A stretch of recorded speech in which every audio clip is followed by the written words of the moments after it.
apakah mungkin KLB itu jalan? Dan apakah KLB itu hanya untuk melengsarkan AHY? KLB pasti jalan. Insya Allah. Jadi jangan apakah mungkin, pasti jalan. Dan melengsarkan, ya pasti kami lengsarkan. Oke? Bahwa kami bukan pendiri abal-abal yang tiba-tiba datang bicara tentang sejarah partai. Ini harus digarisbawahi bahwa dengan kekisruhan yang ada pada saat ini, maka kami pendiri Partai Demokrat menyikapi, pertama turun gunung dulu, karena kalau sono turun gunung, kita turun gunung benar. Dan kebetulan ini Pak Gani, Pak Ahmad Thorik, Pak Badin Tonti, Pak Joko, Pak Edi, Pak Ilal, dan dari Jawa Barat sana Bandung datang subuh-subuh Pak Cecah, meminta sebuah pertanggungjawaban dalam rapat ini untuk menentukan sikap daripada pendiri. Ada apa kekisruhan ini terjadi? Tentunya pertama, sebagai pendiri kami melihat bahwa kekisruhan ini terjadi oleh karena ketidakmampuan seorang pemimpin partai. Garis bawahi, ketidakmampuan seorang pemimpin partai, dalam hal ini Saudara AHY. Garis bawahi, gak usah takut-takut. Kenapa ketidakmampuan? Lebay. Persoalan internal dibawa ke eksternal. Kedua, oleh karena ketidakmampuan ini, maka kami pendiri bersepakat untuk mencari sebuah solusi. Apa solusi itu? Tidak ada silatnas, yang ada KLB. Konferensi luar biasa yang harus dilakukan dalam rangka penyelamatan partai. Dan sikap kita untuk menengarai persoalan ini, melakukan KLB tanpa ada rasa dendam, tanpa ada rasa kebencian, tanpa ada saling menyudutkan. Yang ketiga, mendorong siapapun yang akan masuk dalam KLB nanti, eksternal maupun internal. Keempat, pelaksanaan KLB ini harus dilakukan berdasarkan anggaran dasar rumah tangga yang benar-benar dilakukan pada saat kongres pertama. Artinya, jangan kita menciptakan dalam anggaran dasar bahwa saya seorang ayah jadi majelis tinggi, anak saya jadi ketua umum. Kalau mau KLB harus sesuai dengan perintah saya. Oh, tidak bisa. Partai tidak akan selamat dengan cara dinasti seperti ini. Sehingga kami sebagai pendiri menengarai persoalan ini untuk menjadikan Partai Demokrat pada saat kita bangun pertama adalah partai terbuka. Siapapun bisa masuk. Dan satu-satunya di dunia ini pernah terjadi. Kami datang, kami lihat, kami menang. Kenapa? Karena ada satu kesatuan pendapat di situ. Dan persoalan internal diselesaikan secara internal.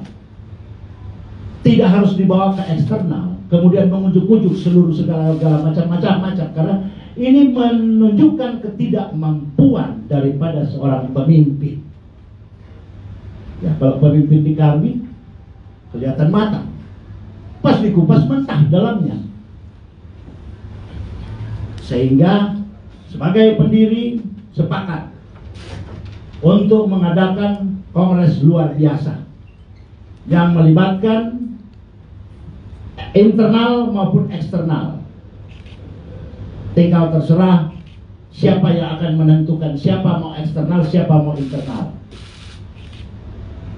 Kira-kira demikian. Yang keenam, dalam pelaksanaan KLB atau dalam pelaksanaan konferensi, maka pendiri partai siap masuk dan melibatkan diri secara aktif dalam rangka mengawal, mengembalikan Partai Demokrat kepada kita sebelumnya. Apa itu visi misi pertama kita daripada Partai Demokrat? 2001. Ya kalau ditanya di Cikeas nggak ngerti mereka. Ditanya di PPP apalagi. Wah mereka bukan pendiri kok. Terus ujuk-ujuk bicara tentang partai, dari mana judulnya. Kemudian pecat memecat, kapan besarnya. Orang datang, mari monggo masuk, bukan pecat. Kalau ada persoalan duduk satu meja. Dan itu yang dilakukan Partai Demokrat sejak awal. Lalu dalam mengawal perencanaan pelaksanaan KLB, tentunya kita bersepakat bersama. Tidak hanya pendiri tetapi para senior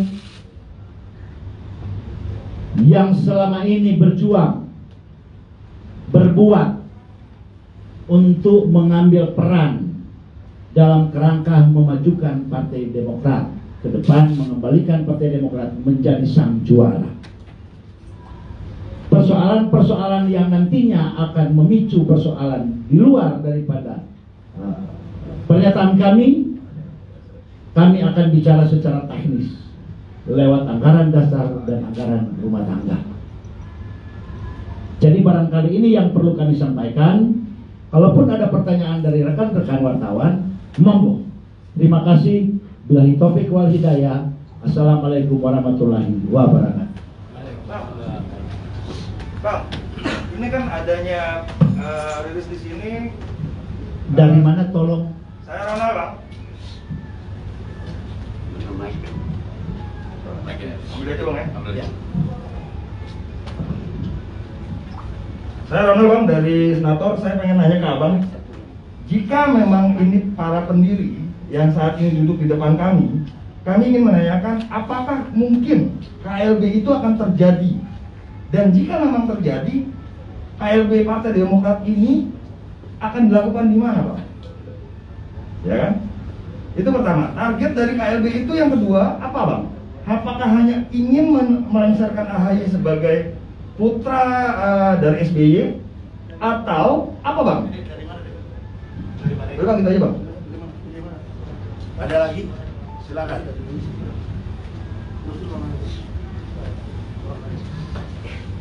Bang Ijal, Bang, dari Berita Buana.co, Bang.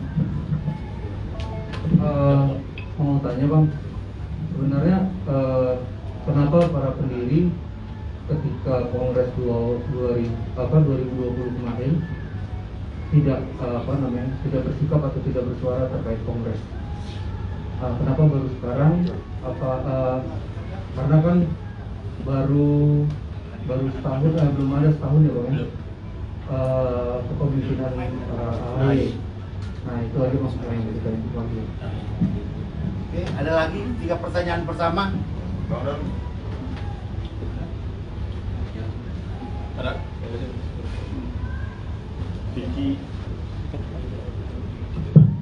Vicky dari Citumis.com. Ujian gajing Partai Demokrat ini kan bermula dari AHY yang mengeluarkan statement bahwa ada kelompok-kelompok yang ingin mendongkel ketua umum, dan ditarik atau ditegaskan oleh Pak SBY bahwa Pak Muldoko lah yang menjadi dalam tanda kutip aktor di belakangnya. Nah, kenapa KLB ini dijengungkan ketika Pak Muldoko atau isu terhadap Pak Muldoko itu sudah muncul? Nah, apakah ada aktor di balik KLB ini atau tidak? Terima kasih. Makasih. Sementara 3 pertanyaan, saya jawab dulu ya. Pertama, apakah mungkin KLB itu jalan? Dan apakah KLB itu hanya untuk melengsarkan AHY? KLB pasti jalan. insya Allah. Jadi jangan apakah mungkin, pasti jalan.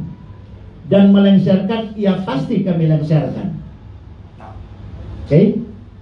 Yang kedua, pendiri kenapa tidak bersikap saat kemarin? Bukan tidak bersikap. 6 bulan sebelum terjadi Kongres, kami sudah mainkan itu, yang mungkin teman-teman wartawan hadir. yang memintakan agar KLB dilakukan secara terbuka.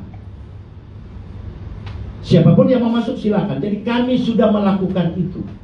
Tetapi oleh karena